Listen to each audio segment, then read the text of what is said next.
Narayanpur, Jurala, Sangameswaram, next Srisailam. మనకు కనిపించేంత Srisailam storage water. ఇక్కడ గేట్లు ఓపెన్ చేస్తే నాగార్జున సాగర్, పులిచింతల, విజయవాడ ప్రకాశం బ్యారేజ్, నెక్స్ట్ బ్యాక్ బెంగాల్ బంగాళాఖాతంలో కలుస్తుంది. కృష్ణా డిస్టిక్ అప్సరా దీవి అనే ప్లేస్ లో సాగర సంగమం జరుగుతుంది. కృష్ణా నది starting to ending 1400 kilometres journey చేస్తుంది. ఇక్కడ ముఖ్యంగా చెప్పేది ఏంటంటే ఇటువైపుగా 16 కిలోమీటర్ల జర్నీ చేసినట్లయితే శ్రీ అక్క మహాదేవి కేవ్స్కి వెళ్ళవచ్చు. విన్నార పేరు అక్క మహాదేవి?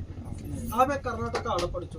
12వ శతాబ్దంలో ఈ మల్లికార్జున స్వామిని వివాహం చేసుకోవాలనే సంకల్పంతో కర్ణాటక నుంచి కాలినడకన వివస్థగా నడుచుకుంటూ వచ్చి ఇక్కడ బ్రహ్మరామ మల్లికార్జున స్వామిని దర్శనం చేసుకుని దాదాపు 1,00,000 సంవత్సరాల క్రితం ఏర్పడే కేవ్స్ లో కొన్ని సంవత్సరాల పాటు తపస్సు చేసింది. ఆమె తపస్సుకు ప్రతిరూపంగా బ్రహ్మరామ మల్లికార్జున స్వామి దర్శనం ఇచ్చి శివలింగం ఒకటి వెలిపించారు గుహల లోపల. శ్రీశైలంలో ఉండే లింగాన్ని జ్యోతిర్లింగం అంటాం. ఆ కేవ్స్ లో ఉన్న లింగాన్ని స్వయంభులింగం అంటారు. శ్రీశైలంలో ఉన్న జ్యోతిర్లింగానికి వేల రూపాయలు ఖర్చు పెట్టి మనోభిషేకం చేస్తాం. కానీ కేవ్స్ లో ఉన్న లింగానికి ఎవరు అభిషేకం చేయరు. న్యాచురల్ గా ప్రకృతి సిద్ధంగా ఒక్కో డ్రాప్ లింగం మీద పడుతూ ఉంటుంది. 365 డేస్ అభిషేకం జరుగుతూనే ఉంటుంది. మీలో ఇంతకు ముందు కానీ ఈ రోజు కానీ శ్రీశైలం గర్భగుడిలో స్పర్శ దర్శనానికి వెళ్ళారు ఎవరన్నా? వెళ్ళారు. స్పర్శ దర్శనానికి వెళ్ళిన వాళ్ళకైతేనే గర్భగుడిలో విగ్రహాలు కనపడతాయి. గర్భగుడిలోకి ఎంటర్ అయినప్పుడు లెఫ్ట్ సైడ్ ఒక నల్లరాతి విగ్రహం ఉంటుంది.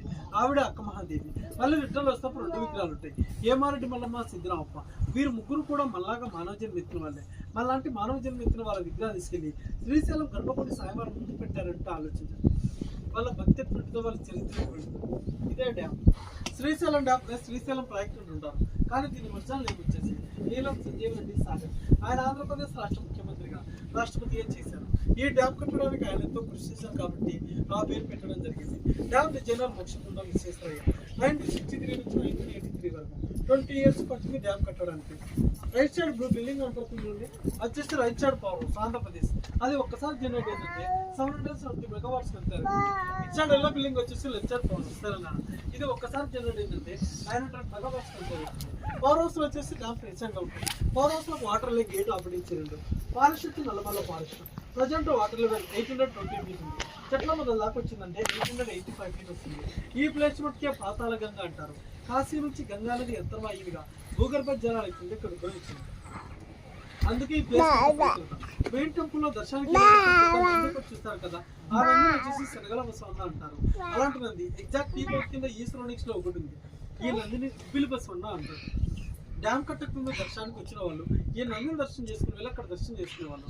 డ్యామ్ కట్టిన తర్వాత వాటర్తో స్టోరేజ్ ఫుల్ అయితే వాటర్లో బ్రేక్ అయింది. శ్రీశైలంలో మీరు చూడాల్సిన సైట్ సీయింగ్ ప్లేసెస్. అక్కడ కొండ మీద ఒకటి పింక్ కలర్ గోపురం వచ్చేసి ఛత్రపతి శివాజీ. దాని బ్యాక్ సైడ్ కిలోమీటర్ అంటే ఏమారెడ్డి మల్లమ్మ టెంపుల్.